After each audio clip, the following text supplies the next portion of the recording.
বাংলাদেশ ও ইন্দোনেশিয়ার মধ্যে গতানুগতিক বাণিজ্যের বাইরে হালাল পণ্যের বড় সম্ভাবনা দেখছেন বাংলাদেশে নিযুক্ত ইন্দোনেশিয়ার রাষ্ট্রদূত মিস লিস্তিয়াওয়াতি মিস লিস্তিয়াওয়াতি।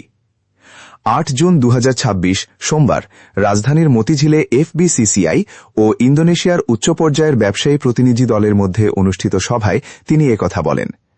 মিস লিস্তিয়াওয়াতি বলেন, গতানুগতিক বাণিজ্যের বাইরে বিভিন্ন হালাল পণ্য যেমন প্রক্রিয়াজাত খাদ্য, ফ্যাশন সামগ্রী, ফার্মাসিউটিক্যালস, চিকিৎসা সরঞ্জাম, স্বাস্থ্যসেবা, ডিজিটাল প্রযুক্তি এবং উদীয়মান খাতসমূহে দুই দেশের ব্যাপক বাণিজ্য সম্ভাবনা রয়েছে। উল্লেখ্য, আগামী ৮ থেকে ১২ জুলাই ইন্দোনেশিয়ার রাজধানী জাকার্তায় অনুষ্ঠিত হতে যাচ্ছে D8 হালাল এক্সপো ২০২৬। বাংলাদেশের ব্যবসায়ীদের নিজ নিজ পণ্য নিয়ে উক্ত প্রদর্শনীতে অংশগ্রহণের আহ্বান জানান বাংলাদেশে নিযুক্ত ইন্দোনেশিয়ার রাষ্ট্রদূত। তিনি বলেন, আমরা প্রত্যাশা করছি বাংলাদেশ থেকে একটি উচ্চ পর্যায়ের বাণিজ্য প্রতিনিধি দল হালাল এক্সপোতে অংশগ্রহণ করবে। এ সংক্রান্ত বিষয়ে ঢাকায় অবস্থিত ইন্দোনেশিয়ার দূতাবাস সব ধরনের সহযোগিতা করবে। ইন্দোনেশিয়ার